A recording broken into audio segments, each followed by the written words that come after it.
महामारी के इस हमले को आपने काफी हद तक संभाला है, लेकिन अभी संतोष का समय नहीं है।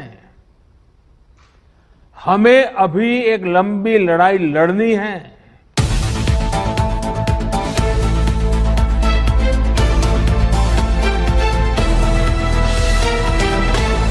दोस्तों स्वागत करते हैं आपका एक बार फिर बिंदास खबरें में, जहां पर हम लेकर आते हैं देश और दुनिया की ताजा और बड़ी खबरें। दोस्तों हमारे देश में अब धीरे धीरे कोरोना के मामले कम होते जा रहे हैं। ऐसे में प्रधानमंत्री नरेंद्र मोदी ने लाइव आकर ये ऐलान कर दिया है कि अनलॉक के कुछ नए नियम बना लिए गए हैं, जिससे कि जल्द ही लॉकडाउन से छुटकारा मिल सकता है। तो दोस्तों कौन से होंगे वो राज्य और किन राज्यों को छुटकारा मिल गया है और किन को जल्दी ही मिलने वाला है, और क्या है कोरोना महामारी का ताजा अपडेट, और साथ ही मोदी सरकार ने जो बड़ी घोषणाएं की है उसको भी इस वीडियो में जानेंगे। तो दोस्तों इस वीडियो को शुरू से लेकर अंत तक जरूर देखें, जिससे कि कोई भी खबर आपसे छूटने न पाए। दोस्तों खबरों का सिलसिला शुरू करें उससे पहले अगर आप हमारे चैनल पर नए हैं तो चैनल को सब्सक्राइब करके घंटी के बटन को जरूर दबाएं। और इसी के साथ दोस्तों आज की पहली बड़ी खबर की पीएम मोदी का बड़ा ऐलान, कोरोना से अनाथ हुए बच्चों को अब मिलेगी फ्री शिक्षा और 10 लाख रुपए का मुआवजा। दोस्तों आपको बता दें कि कोरोना महामारी के कारण अनाथ हुए बच्चों के लिए प्रधानमंत्री नरेंद्र मोदी ने एक बड़ा ऐलान कर दिया है। दोस्तों यहाँ पर आपको बता दें कि पीएम मोदी ने ट्वीट करते हुए कहा कि कोरोना में अपने माता पिता को खोने वाले सभी बच्चों को पीएम केयर्स फॉर चिल्ड्रन योजना के तहत सहायता दी जाएगी। ऐसे बच्चों को 18 साल की उम्र में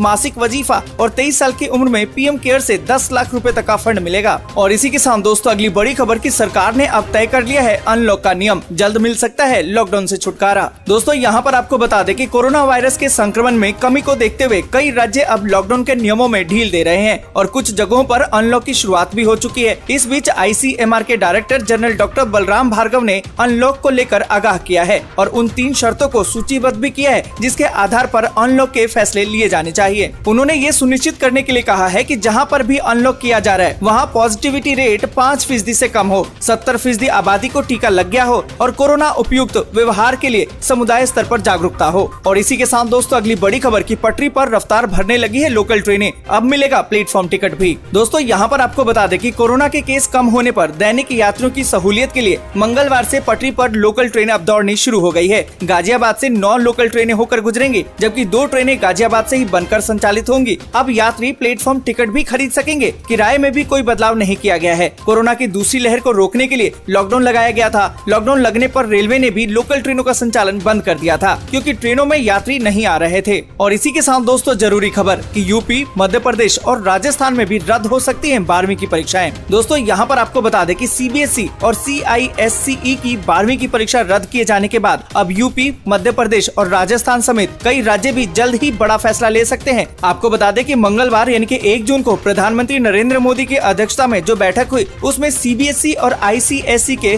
12वीं की परीक्षाएं रद्द करने का फैसला लिया गया। ये फैसला कोरोना महामारी के कारण लिया गया। अब केंद्र सरकार द्वारा 12वीं की परीक्षा पर फैसला लिए जाने के बाद कई राज्यों को इंतजार था। कई राज्य इसे गाइडलाइन की तरह देख रहे हैं। साथ ही केंद्र सरकार ने परीक्षा रद्द करते हुए कहा कि राज्यों के पास अब 12वीं की परीक्षा रद्द करने का विकल्प होगा। हालांकि कोई बाध्यता नहीं है। दोस्तों आगे बढ़े उससे पहले इस वीडियो को लाइक और शेयर जरूर कर दें। अगर अभी तक आपने चैनल को सब्सक्राइब नहीं किया है तो सब्सक्राइब जल्दी से कर लें। और इसी के साथ दोस्तों अगली बड़ी खबर की दूसरी लहर जैसी ही खतरनाक साबित हो सकती है कोरोना की तीसरी लहर, SBI रिपोर्ट में दावा। दोस्तों यहाँ पर आपको बता दें कि कोरोना की दूसरी घातक लहर के बाद अब तीसरी लहर को भी लेकर चर्चा और प्रयास तेज हो गए हैं। आपको बता दें कि स्टेट बैंक ऑफ इंडिया की एक रिपोर्ट में दावा किया गया है कि तीसरी लहर भी दूसरी लहर की तरह ही घातक साबित हो सकती है। रिपोर्ट कहती है कि तीसरी लहर का असर करीबन 98 दिन यानी कि 3 महीने से ज्यादा समय तक रह सकता है। तो दोस्तों अभी भी आप सावधान रहिए, जब भी बाहर जाए मास्क जरूर पहने। और इसी के साथ दोस्तों अगली बड़ी खबर कि जल्द मिलेगी खुशखबरी, जुलाई में केंद्रीय कर्मियों को अब 31% की दर पर मिलेगा DA। दोस्तों यहाँ पर आपको बता दें कि केंद्र सरकार के 48 लाख कर्मचारी और 60 लाख पेंशनर और 18 माह से महंगाई भत्ते और महंगाई राहत मिलने का इंतजार कर रहे हैं। आपको बता दें कि इन कर्मियों और पेंशनरों को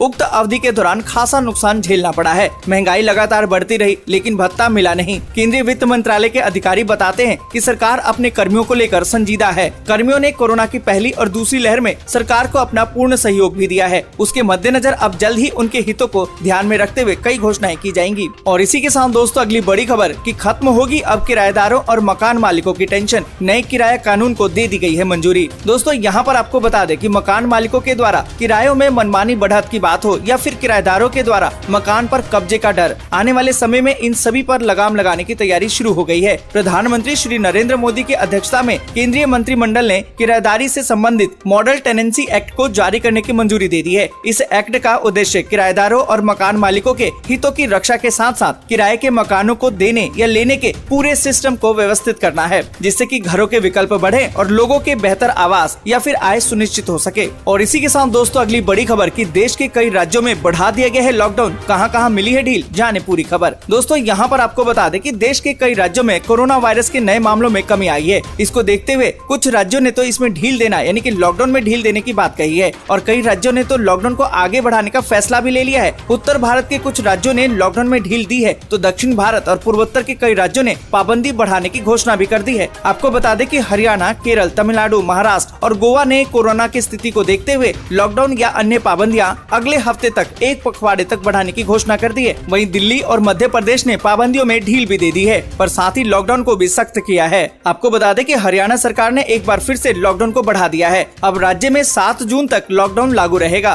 और साथ ही आपको बता दें कि दिल्ली में सोमवार से ढील देने का फैसला किया गया और इसके तहत लॉकडाउन में छूट दी गई है, परंतु लॉकडाउन को 7 जून तक बढ़ा भी दिया गया है। और दोस्तों आपको बता दें कि केरल के मुख्यमंत्री पिनराई विजयन ने राज्य में पाबंदी को 9 जून तक बढ़ाने की घोषणा कर दी है। वहीं पुडुचेरी सरकार ने केंद्र शासित प्रदेश में लॉकडाउन को 7 जून तक बढ़ाने का निर्णय लिया है, जबकि तमिलनाडु ने लॉकडाउन को पहले ही 7 जून तक बढ़ा दिया है। वहीं मध्य प्रदेश की बात करें तो मुख्यमंत्री शिवराज सिंह चौहान ने 1 जून से चरणबद्ध तरीके से कोरोना कर्फ्यू में ढील दे दी है। और दोस्तों आपको बता दें कि बंगाल में भी तेजी से बढ़ते मामलों को देखते हुए लॉकडाउन को 15 जून तक के लिए बढ़ा दिया गया है। उत्तर प्रदेश की बात करें तो कई जिलों में कोरोना कर्फ्यू में ढील दी गई है, पर साथ ही कुछ पाबंदियां जारी रहेंगी। बिहार में कुछ पाबंदियों में ढील और नियमों में छूट के साथ ही राज्य में लॉकडाउन भी जारी रखा गया है। और इसी के साथ दोस्तों अगली बड़ी खबर कि एमपी में धीमी पड़ी कोरोना की रफ्तार, अब 1078 नए मामले जबकि 45 लोगों की मौत। दोस्तों यहाँ पर आपको बता दें कि मध्य प्रदेश में कोरोना वायरस के आंकड़ों में दिन प्रतिदिन सुधार हो रहा है। मंगलवार को प्रदेश में संक्रमण के 1078 नए मामले सामने आए। इसके साथ ही प्रदेश में इस वायरस से अब तक संक्रमित पाए गए लोगों की कुल संख्या 7,81,108 पहुँच गई है। पर साथ ही आपको बता दें कि बीते 24 घंटे में 75 और मरीजों की मौत भी हो गई है। वहीं गुजरात में बीते 24 घंटे के दौरान 1333 नए मामले सामने आए, जबकि 18 लोगों की मौत हो गई है। पर अच्छी बात ये रही कि 4098 लोग इससे स्वस्थ भी हुए हैं। और दोस्तों आपको बता दें कि तमिलनाडु में बीते 24 घंटे में 25,317 नए मामले सामने आए, जबकि 483 लोगों की मौत हो गई। अच्छी बात तो ये रही कि 32,263 लोग इससे स्वस्थ भी हुए हैं। वहीं महाराष्ट्र की बात करें तो बीते 24 घंटे में 15,169 नए मामले सामने आए, जबकि 285 लोगों की मौत हो गई और इससे 29,270 लोग ठीक भी हुए हैं। वहीं आंध्र प्रदेश में बीते 24 घंटे में 12,768 नए मामले सामने आए, जबकि 98 लोगों की मौत हो गई। पर अच्छी बात तो ये रही कि 15,612 लोग इससे स्वस्थ भी हुए हैं। और इसी के साथ दोस्तों अगली बड़ी खबर कि वैक्सीन के लिए अब स्लॉट बुक करना हुआ आसान। इस नंबर पर आप कर सकते हैं कॉल। दोस्तों यहाँ पर आपको बता दें कि कोविन पोर्टल पर वैक्सीन बुक कराने को लेकर लोगों को खासी दिक्कतों का सामना करना पड़ रहा है। आपको बता दें कि सुप्रीम कोर्ट ने इसको लेकर केंद्र सरकार को फटकार भी लगाई थी, जिसके बाद अब वैक्सीन बुक करने के लिए फोन नंबर जारी कर दिया गया है। सरकार ने 1 मई से 18 साल से लेकर 44 साल के लोगों के लिए वैक्सीनेशन शुरू की थी, पर लोगों को वैक्सीन नहीं मिल पा रही है और स्लॉट भी बुक नहीं हो पा रहा है। अब दोस्तों यहाँ पर आपको बता दें कि कोविन पोर्टल के हेल्पलाइन नंबर यानी कि 1075 पर फोन करके वैक्सीन के लिए अपना स्लॉट बुक किया जा सकता है। दोस्तों आज के लिए बस यहीं तक। वीडियो आपको अच्छी लगी हो तो लाइक और शेयर जरूर कर दें। अगर अभी तक आपने चैनल को सब्सक्राइब नहीं किया है तो सब्सक्राइब जल्दी से कर लें।